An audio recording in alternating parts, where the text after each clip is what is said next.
night long, bulletins have been pouring in from Berlin, claiming that D-Day is here, claiming that the invasion of Western Europe...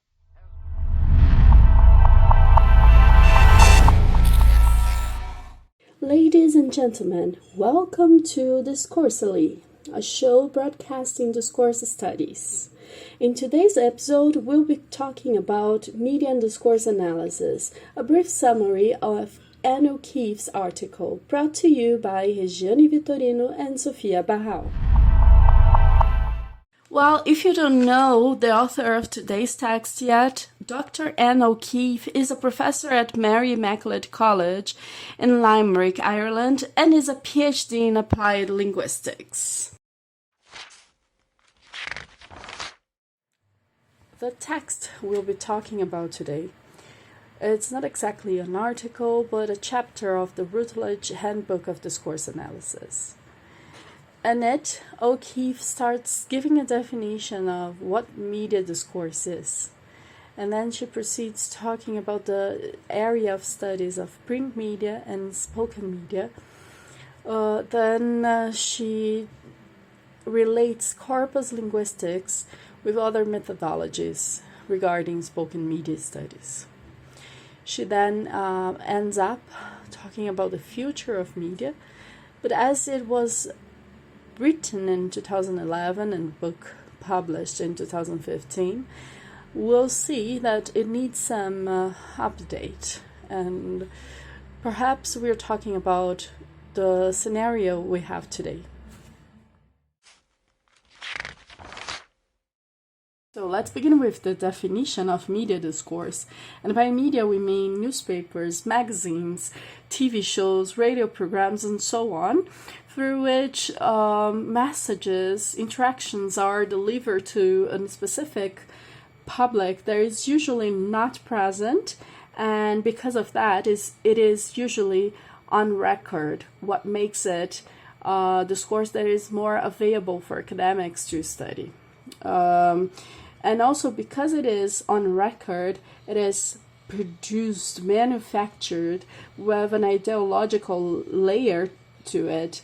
There is this area of studies, critical discourse analysis, CDA, that researches how the discourse is made and why it is so attractive to mass media in terms of influencing the public that receives these messages.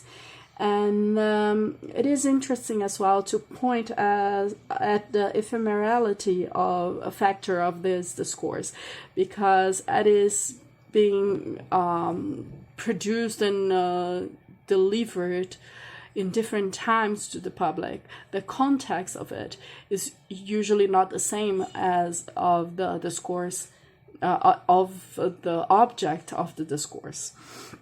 There is also a change in this field with the internet, because now we have podcasts, videocasts, social media, sharing different information, and also the comment tool for the public to respond to these messages, and which is bringing new points, new horizons for this area to discuss.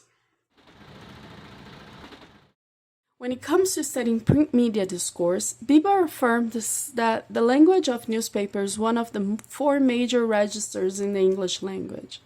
This area of study often looks into manipulation of language, observing how the illusory idea of neutrality is built through a supposedly formal and objective language, hiding the subjectivity of the author. Much attention is given to genre analysis in the linguistic study of newspapers, and there are different perspectives in the analysis of this kind of platform to arrive at a better understanding of individual genre characteristics. Some of these perspectives cover subjects as language of press advertising, sports reporting in newspapers, and register variation. One example of scholar that deserves to be mentioned here is Barral, who describes newspaper headlines and how lexicon and syntax are used to manipulate meaning. Ria also analyzes the role and relationship between audience and press. Another academic that has been relevant in this area is Bednarek, while doing an extensive corpus-based study with her own framework of evaluation and bias in newspaper. Overall, O'Keeffe highlights the potential that there is in combining critical discourse analysis with corpus linguistics to enhance this field of study. While addressing the study of spoken media, O'Keeffe calls in the language of TV and radio under the scrutiny of conversation analysis, a sociological methodology that studies social interactions, or, in other words, the study of talk. Regarding media discourse, conversation analysis functions as a tool that enables the researcher to compare mundane interactions with those happening on news interviews, talk shows, radio phone-ins, collaborative podcasts, and so on. In this kind of investigation, special attention is given to turn sequential order in relation to what would be expected from speakers in the canonical order of social interaction. It thus reflects on possible attempts to attenuate turns or create a false sense of intimacy, or even revolve around the power relations that drive the sequence of turns, to name a few examples of such kind of research. CA is generally used to study turn structure and organization, but it usually limits the body of work under analysis to smaller amounts of interactions. O'Keeffe, then, uses corpus linguistics to allow the use of a greater number of data, what helps understand systematically how specific kinds of interactions and programs, for instance, work, finding patterns in the structure of the discourse. So, just to illustrate some of O'Keeffe's findings while combining both corpus linguistics and conversation analysis in her research about radio phone-ins.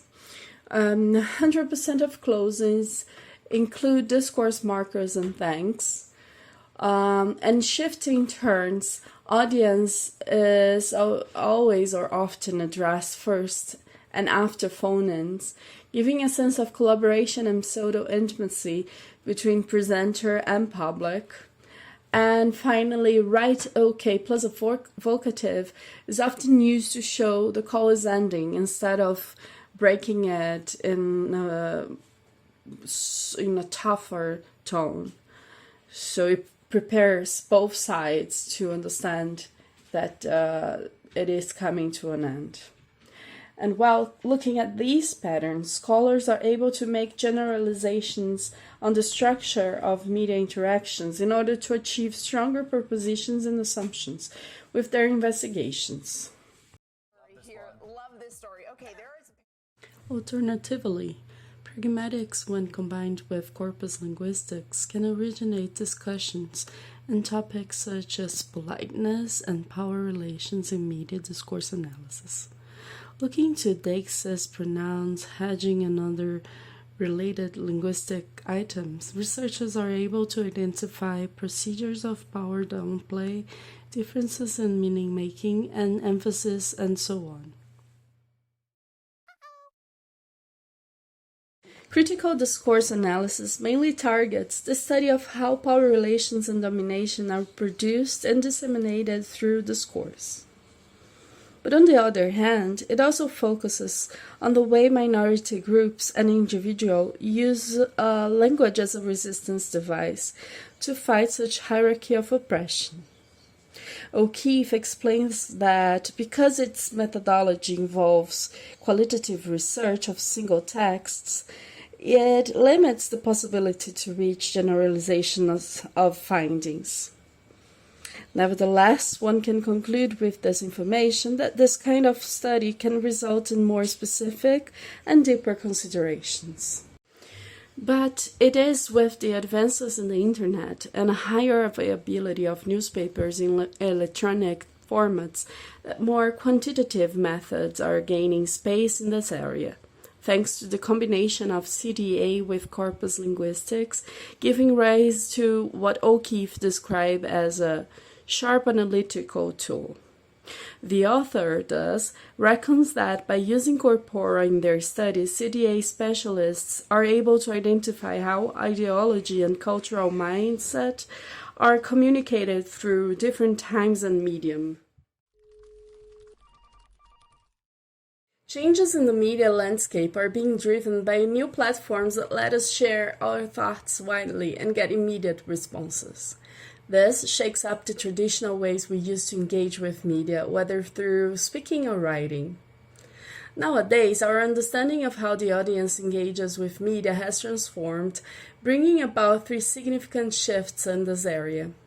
Firstly, readers aren't just consuming content on their own anymore. They can chat about it real time with friends or even strangers on social media or share it for wider discussions. Secondly, the public isn't passive listeners or viewers, especially in radio and TV. They can actively join in through live polls and various interactive methods, as these traditional mediums have jointed social media tools to let people interact with their programs. Lastly, the ephemeral nature of spoken and written media is lessened by the reach of email, websites, and social networks, which extend the lifespan and impact of what's shared. In essence, media discourse analysts face the challenge of creating new ways of understanding and describing these new interactions. Right, okay.